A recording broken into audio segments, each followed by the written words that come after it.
कर्मयोग, भक्ति योग, ज्ञान योग।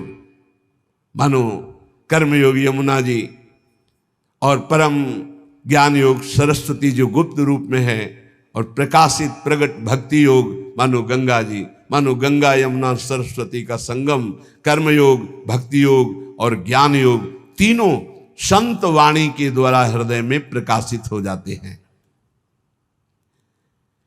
भगवान व्यासदेव जी, वाल्मीकि जी, नारद जी, वशिष्ठ जी, सुखदेव जी, ये सब तो महान महान अवतारी पुरुष हैं। इन सबकी वाणी में जो शास्त्रों में वर्णन किया गया है, जो संतों ने वर्णन किया है, उसका जो अनुभव करके संत जन बोलते हैं, तो त्रिभुवन में कोई ऐसा नहीं है। अगर वो एक बार वाणी कान में पहुंच गई तो उसका परिवर्तन निश्चित है। उसके जीवन में भगवत प्रकाश निश्चित हो जाएगा संत वाणी से। निमिषार्ध,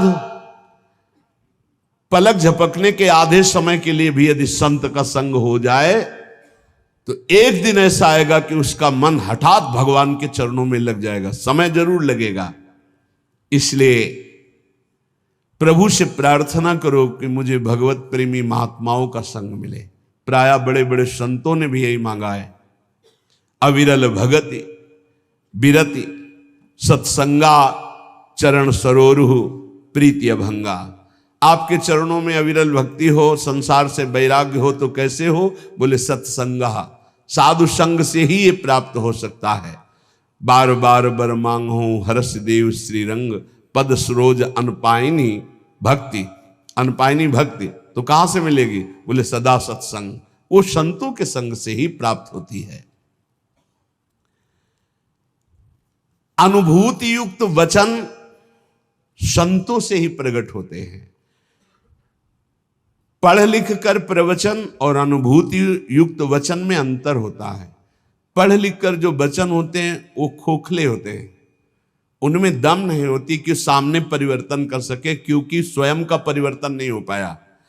संतों के वचन में यह अंतर होता है कि प्रभु की कृपा का कारण विशेष उन्होंने अनुभव किया है। अनुभव करके जो ही बोलते हैं तो वो शब्द कान में जाकर हृदय के अंधकार का नाश कर देते हैं। कोई ऐसी वस्तु नहीं जो संत कृपा से प्राप्त ना हो जाए, चाहे लौकिक हो चाहे पारलौकिक। या वै साधन संपत्ति पुरुषार्थ चतुष्टये, ताम बिना सर्वमाप्नोति यदि नारायणाश्रयः। भगवान श्री हरि के जो आश्रित जन हैं, उनका यदि संग हो जाए तो यद्यपि कहा गया है कि चतुष्टय साधन होने के बिना ज्ञान नहीं हो सकता, पर ऐसे संत जो भगवत आश्रित है, उनके संग के प्रभाव से बिना अन्य साधनों के शुद्ध ज्ञान हो जाएगा और चारों पुरुषार्थ धर्म अर्थ काम मोक्ष चारों पुरुषार्थ प्राप्त हो जाएंगे। अकाम हो या सकाम, निष्काम हो या कामना युक्त, एकमात्र भगवान श्री हरि के चरणों की आराधना कृतकृत्य कर देती है, और ये बिना संतों के संग के नहीं मिलती। अकामः सर्व कामो वा मोक्ष काम उदार धीहि, तीव्रेण भक्ति योगेन यजेत पुरुषम परम। जो कुछ चाहते हो, जो कुछ पाना चाहते हो लोक परलोक में, सब कुछ तुम्हें मिल जाएगा। नहीं चाहोगे तो मोक्ष भी मिल जाएगा, प्रेम मिल जाएगा, पर तुम उदार बुद्धि होकर भगवान श्री हरि की तीव्र भक्ति करो, परम पुरुष श्री हरि की आराधना करो, और ये होगी संत संग से। जब तक संत संग नहीं तो भगवान की प्रेम लक्षणा भक्ति या तीव्र भक्ति या विशुद्ध भक्ति हृदय में जागृत नहीं हो सकती। श्री देवर्षि नारद जी कहते हैं, मनीषितम ही प्राप्नोति चिंतयन मधुसूदनम, एकांत भक्ति सततम नारायण परायण। भगवान जब कृपा करते हैं तो अपनी एकांत भक्ति प्रदान करने के लिए अपने एकांतिक प्रेमियों का संग देते हैं। नाथ कृपा ही को पंथ चितवत दीन हो दिन रात, होई धो के काल दीन दयाल जान न जात। रात दिन केवल प्रभु की कृपा की बाट जो होने वाले को भगवत महाप्रेमी इनका संग मिलता है, जो रात दिन भगवान की कृपा की बाट, प्रभु मैं तो अज्ञानी नीच अधम हूं, मुझे पता नहीं आपकी कैसे प्राप्ति होगी, अब आप ही कृपा करो। तो भगवान ऐसे संतों से जोड़ देते हैं। जब भारी व्याकुलता होती है, मुमुक्षुता होती है, या भगवत प्राप्ति की चाह होती है, मनीषितम ही प्राप्नोति चिंतन मधुसूदनम एकांत भक्ति सततम नारायण परायणा। देवर्षि नारद जी कहते हैं कि मनीषियों की कृपा से, संतों की कृपा से एकांतिक भक्ति का परिचय मिलता है, जो प्रभु का एकांतिक चिंतन होता है। यद दुर्लभम यद प्राप्यम मानुषो यन्न गोचरम तदप्य प्रार्थितो ध्यातो ददाति मधुसूदना। जो दुर्लभ है, अप्राप्य है, वो संतों से प्राप्त किया जाता है। संतों के पास जाकर भोगों की याचना करना, रोग निवृत्ति की बात करना, कामनाओं की पूर्ति होना, या वोट आदि के लिए बात करना, ये बहुत व्यर्थ की बातें हैं।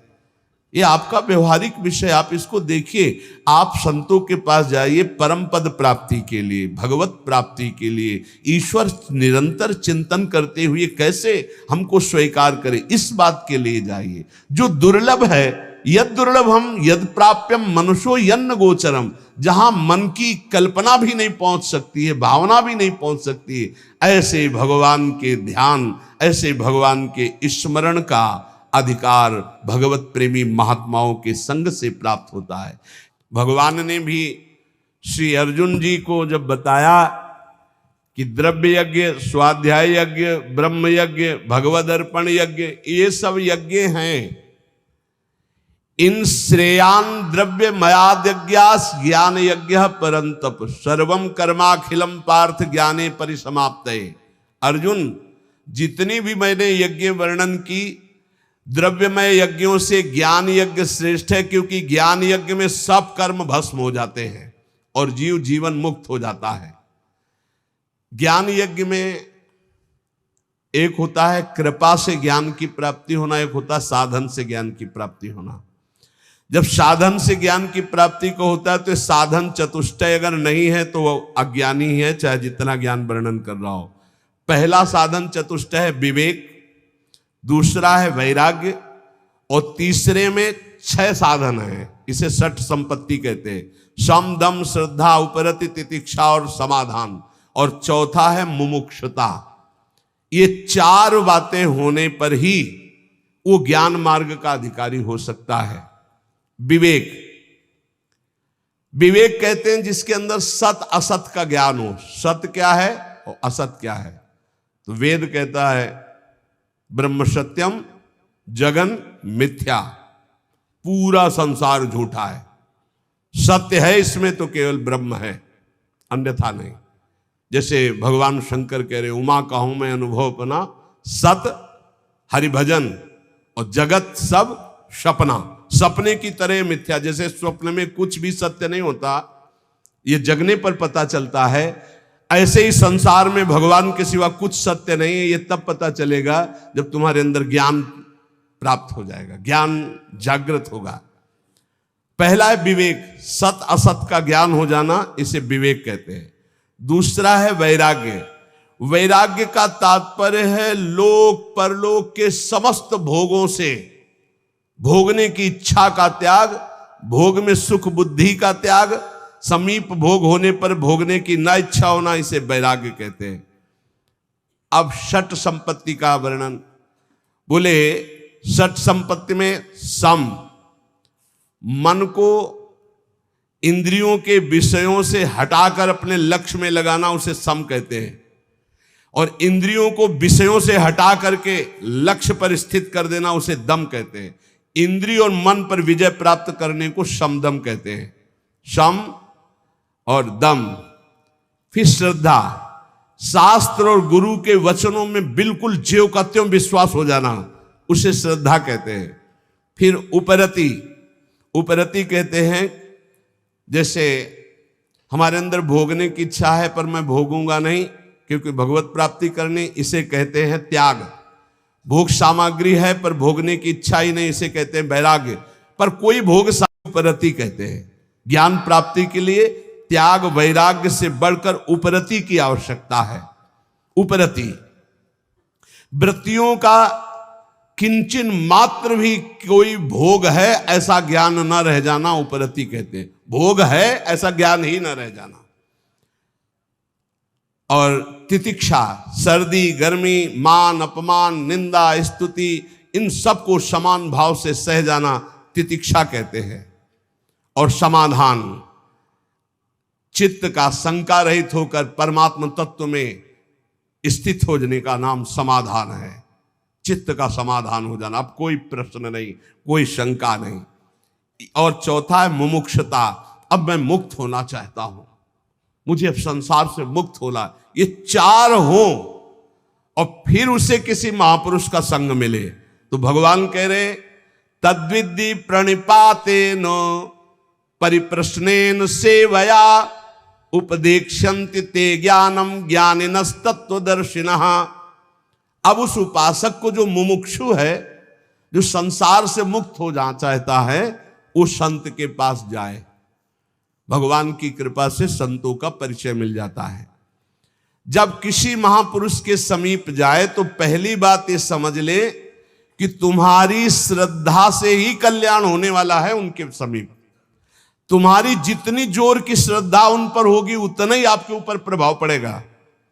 श्रद्धा की कमी होने के कारण संत के पास जाने पर भी महापुरुष जो उसे उपदेश दे रहे हैं वो अपना कल्याण नहीं कर पाएगा।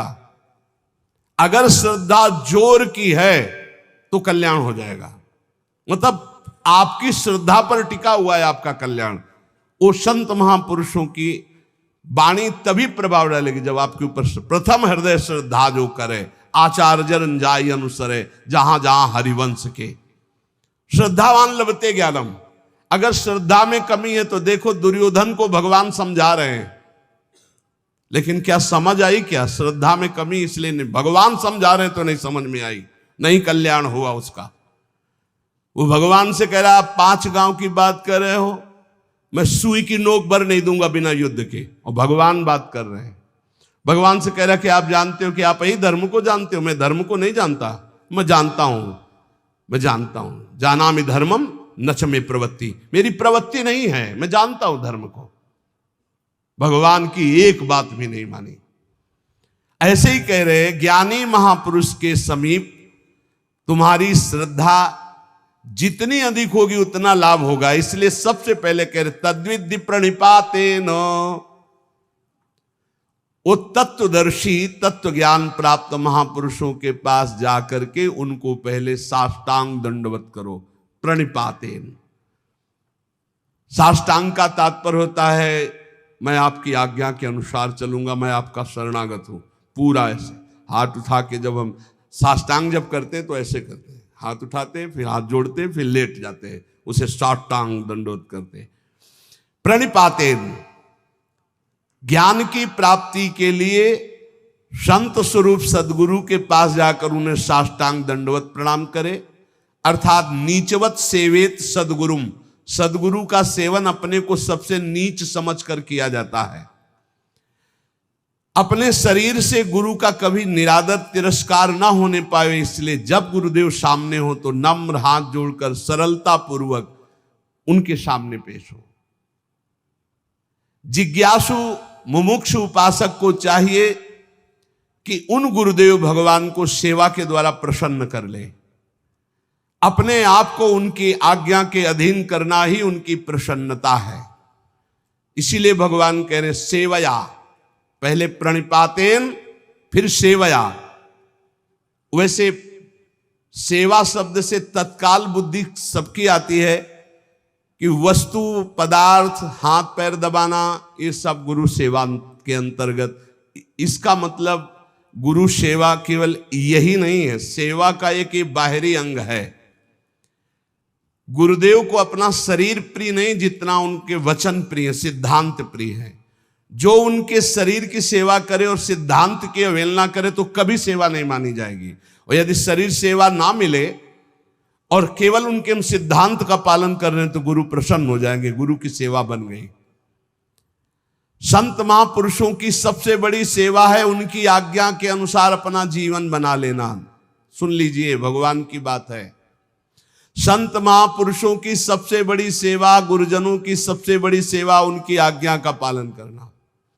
फिर कह रहे हैं परिप्रश्नेन, परिप्रश्नेन सरलता पूर्वक अभिमान रहित होकर केवल भगवत संबंधी प्रश्न करने चाहिए संत और गुरुजनों से। केवल परमात्म तत्व संबंधी प्रश्न करने चाहिए। जिज्ञासु भाव से सरलता पूर्वक, नम्रता पूर्वक प्रश्न करना चाहिए। अपनी विद्वता दिखाने के लिए या गुरुदेव की विद्वता देखने के लिए प्रश्न नहीं करना चाहिए, इससे अपराध लगता है। तद्ज्ञानार्थ सा गुरु मेवाभिगच्छेत समित पाणि श्रोत्रियम ब्रह्मनिष्ठम। हम ज्ञान प्राप्ति के लिए सदगुरुदेव के समीप जाते हैं, संत के समीप जाते हैं, विनय पूर्वक पत्र पुष्प कुछ हाथ में भेंट लेकर समिधा उनके चरणों में अर्पित करके। कैसे? श्रोत्रियम ब्रह्मनिष्ठम, ये दोनों होने चाहिए, तभी गुरु बनाना चाहिए। कई लोगों ने एकांतिक में प्रश्न किया कि गुरु कैसे होने चाहिए, तो इसमें भगवान बता रहे श्रोत्रियम ब्रह्मनिष्ठम। श्रोत्रियम संपूर्ण शास्त्रों का ज्ञान, ब्रह्मनिष्ठम परा तत्व, ब्रह्म तत्व में स्थिति प्राप्त। मैं कौन हूं, संसार क्या है, बंधन क्या है, मोक्ष किसे कहते, परमात्मा तत्व का अनुभव कैसे होता है, मेरे साधन में क्या क्या बाधाएं हैं, उन साधन की बाधाओं को कैसे दूर करूं, तत्व समझ में नहीं आ रहा, आदि आदि प्रश्न केवल भगवत